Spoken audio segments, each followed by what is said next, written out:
ये आज का जो संडे है ये खूबसूरत दिन बन गया के सवाल की वजह है कि हमारा स्ट्रक्चर ख़त्म हो गया। आज कॉलेजेस में कोटा नहीं है, डिपार्टमेंट्स में नौकरियां नहीं है। अगर उन प्लेयरों को स्टाइपेंड नहीं मिलेगा तो वो प्लेयर हॉकी नहीं खेल सके। कि हमें अपने आप को ईमानदारी की तरफ लाना है, सच की तरफ लाना है और हमें कुरान और सुन्नत की तरफ लाना है।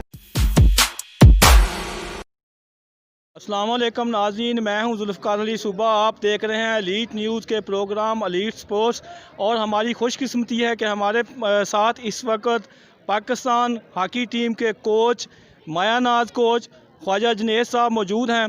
हम उनसे इंशाल्लाह कुछ बातें करेंगे। आपको उम्मीद है कि हॉकी के बारे में बहुत सी मालूमात मिलेंगी।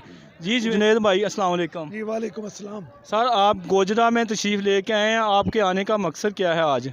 देखें, मेरे लिए ये आज का जो संडे है ये खूबसूरत दिन बन गया और गोजरा जो कि पूरी दुनिया में हॉकी की वजह से मशहूर है, तो यहाँ पर तो हर किसी का आने को दिल करता है। तो मैं तो आप लोगों का मशकूर हूँ कि आपने मुझे आज बुलाया और उस्ताद असलम रोडा जो मेरे भी उस्ताद हैं, और मैं समझता हूँ कि ये मुझे तो यहाँ पर अगर रोज़ भी आना पड़े तो आना चाहिए। और आज आके बच्चों के साथ खेल के उनको देख के मैं इस चैनल पे कहना चाहूँगा कि पाकिस्तान की हॉकी खतरे से बाहर है। हम ज़रूर थोड़ा सा प्रवास ख़राब होगी लेकिन हम उड़ना भूले नहीं हैं। तो इंशाल्लाह बच्चों का शौक़ और जज्बा देख के मुझे इतनी खुशी हुई है और मैं उम्मीद करता हूँ कि ये आने वाले वक्त में पाकिस्तान की हॉकी के लिए मेडल जीतेंगे। सर, आपने हॉकी का सफ़र कैसे और कब शुरू किया? क्या ख़ानदान में पहले भी कोई फ़र्द हॉकी खेलता था? मेरे वालिद साहब ओलंपियन है, ख्वाजा मोहम्मद असलम। हम 6 बहन भाई हैं और 6 के 6 पाकिस्तान के नेशनल हॉकी प्लेयर हैं और हमारे ख़ानदान में इसको 7 नेशनल कलर हैं। तो ऑब्वियसली मैं सबसे छोटा था तो मैंने भी इस गेम को अडॉप्ट किया। आपने पाकिस्तान के लिए कब और कितनी देर तक खेला? मैंने जी 1982 से स्टार्ट किया पाकिस्तान जूनियर से और 1997 तक तकरीबन 15 से 16 साल का अरसा है इसमें मैं खेला। और मैं फतवात बता देता हूँ कि मैंने 28 मेडल जीते हैं, जिसमें Olympics, world cup, champions trophy, Asian game, Asia cup. उसके अलावा वर्ल्ड 11 सेलेक्टेड हूँ, प्राइड ऑफ परफॉर्मेंस हूँ, एशियन 11 सेलेक्टेड हूँ। तो अल्लाह ताला ने जितनी भी इसमें इज़्ज़तें सब अता फरमाई। अच्छा सर, कोई ऐसा इवेंट जो आपका बेस्ट मेमोरी बन गया हो? देखिए, मैं ये कहूँगा कि वर्ल्ड कप 94 जो कि लास्ट बड़ा मैच था, लास्ट बड़ा मेडल था, वो मेरे लिए भी एक मेमोरेबल इवेंट है क्योंकि मैं उसमें वर्ल्ड 11 में सेलेक्ट हुआ, गोल्ड मेडल भी मिला, हम उसमें जीते और पाकिस्तान की मैं समझता हूँ वो हिस्ट्री बन गई। तो मेरे लिए वो सबसे बड़ा इवेंट बनता है। अच्छा साहब, ये फरमाइएगा कि इस वक्त जो मौजूदा दौर चल रहा है हॉकी के ऊपर, जो जिसको हम बिरान कह सकते हैं, उसके ऊपर जो सक्सेसफुल कोच है वो उनमें क्या खूबियाँ होनी चाहिए? देखिए, मैं ये समझता हूँ सबसे पहले जो एक बेसिक चीज़ है इस वक्त जिसकी वजह से हम डाउनफॉल से बाहर नहीं आ पा रहे हैं कि हमारे मुल्क में एक सिलेबस नहीं है पूरा, जिसके ऊपर ये मौजूदा फेडरेशन बहुत काम कर रही है और एक सिलेबस को वो लाना चाह रहे हैं कि पूरे पाकिस्तान में एक जैसी हॉकी हो। अभी यहाँ पर क्या होता है कि कोई ए पढ़ रहा है, कोई बी पढ़ रहा है, कोई सी पढ़ रहा है, तो फिर उनको मिलाना मुश्किल हो जाता है। सक्सेसफुल कोच के लिए सबसे बड़ी चीज़ ये होती है कि सबसे पहले जो प्लेयर उसके पास आते हैं उनके बेसिक्स मजबूत हों। जब उनके बेसिक्स मजबूत होंगे तो जो हाई परफॉर्मेंस कोचिंग है उसमें आपने बच्चों को ओपोनेंट्स की खूबियाँ, खामियाँ और अपना प्लान देना होता है और उसको इम्प्लीमेंट करवाना होता है। तो मैं समझता हूँ कि ये चीज़ें तभी हमारे कामयाब होंगी जब हमारे डेवलपमेंट के कोचेज़ हैं कि वो बच्चों की डेवलपमेंट जो है वो रिक्वायर्ड लेवल पे करेंगे, तभी जाके हाई परफॉर्मेंस में अच्छा रिजल्ट आएगा। अच्छा सर, ये भी बताइएगा कि एक खिलाड़ी जो है वो कोच की किन चीज़ों को पसंद करता है? देखें, जो कोच होता है ना वो बच्चे की खामियां बता के उनको रेक्टिफाई करता है और उसके बाद वो उसको प्लान देता है। जो इम्प्लीमेंटेशन है ग्राउंड के अंदर वो तमाम की तमाम 100% प्लेयर ने करनी होती है कि मैं 2 गज यहाँ चल जाऊँ, आगे चल जाऊँ या पीछे चले जाऊँ। तो मैं समझता हूँ कि कोच भी उन्हीं प्लेयरों को पसंद करते हैं जो कि decision making according to situation लेते हैं और हारमनी के साथ लेते हैं। तो इसी तरह जो प्लेयर है उसको भी हर चीज़ का पता होता है, वो भी उस कोच को पसंद करता है जो according to opponent strategy plan coach देता है। खिलाड़ी में कौन सी खूबियाँ होती हैं जो गोलकीपर बनता है?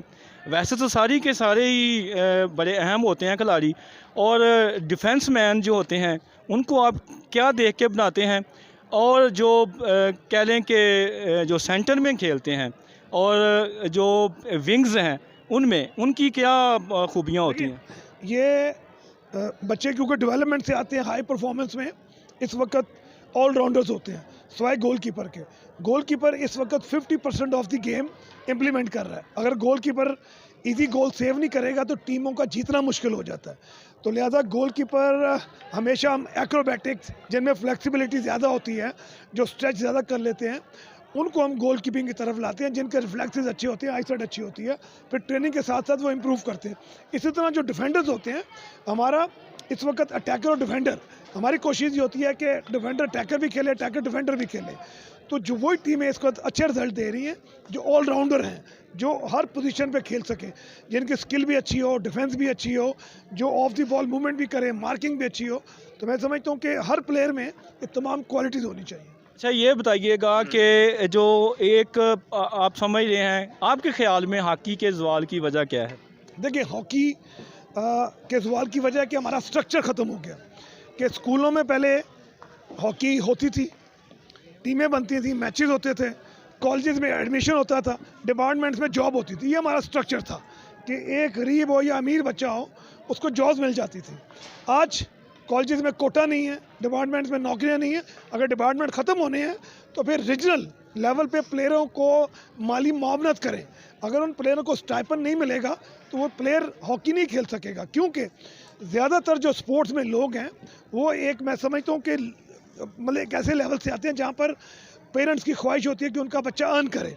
अगर वो ग्राउंड में दिन रात मेहनत करेगा, अर्न नहीं करेगा, तो वो उसके माँ बाप उसको हॉकी नहीं खेलने देंगे। तो ये एक सबसे बड़ा मसला है कि जो हमारा स्ट्रक्चर था, स्कूल, कॉलेजेस, डिपार्टमेंट या रीजन्स, इनको अगर हम फंडिंग नहीं करेंगे तो हमारा बच्चा हॉकी नहीं खेलेगा, नंबर नहीं बढ़ेंगे और हॉकी ज़वाल पजीर होती चली जाएगी। यानी इसको दूसरे लफ्ज़ों में हम ये बयान कर सकते हैं कि इसको कंपलसरी होना चाहिए, यानी कि स्कूल, कॉलेज और यूनिवर्सिटी लेवल पे है। अगर हमारा नेशनल गेम है तो इसको फिर नेशनल ही रखना चाहिए।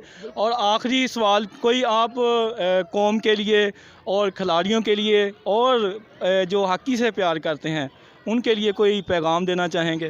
देखिए, मेरा हमेशा एक ही पैगाम होता है जी, कि ये तो एक दुनियावी चीज़ें हैं कि आप डॉक्टर बन जाएं, इंजीनियर बन जाएं, प्लेयर बन जाएं, सियासतदान बन जाएं। एक ही मैसेज है कि हम मुसलमान हैं, फिर पाकिस्तानी हैं, नबी पाक की उम्मत से हैं, कि हमें अपने आप को ईमानदारी की तरफ लाना है, सच की तरफ लाना है और हमें कुरान और सुन्नत की तरफ लाना है। अगर हम इन चीज़ों को अडॉप्ट करेंगे तो हमें अपने पाकिस्तान को ऊपर लेके जाना है, हमें पाकिस्तान को बड़ा करना है। जब हम इंडिविजुअली अपने आप को बेहतर करेंगे तो हॉकी भी वापस आ जाएगी और हमारी कौम भी दुनिया की नंबर 1 कौम बन जाएगी। बहुत शुक्रिया ख्वाजा साहब, आप अपना कीमती टाइम हमें दिया। नाज़रीन, जैसा कि आपने देखा कि उम्मीद है कि आपको हॉकी के बारे में बहुत सी ऐसी चीज़ें और खिलाड़ियों को ऐसी चीज़ें जानने का मौका मिला होगा। इसके साथ ही हमारे प्रोग्राम का वक्त ख़त्म हो गया है। इजाज़त चाहता हूँ। अल्लाह हाफिज़।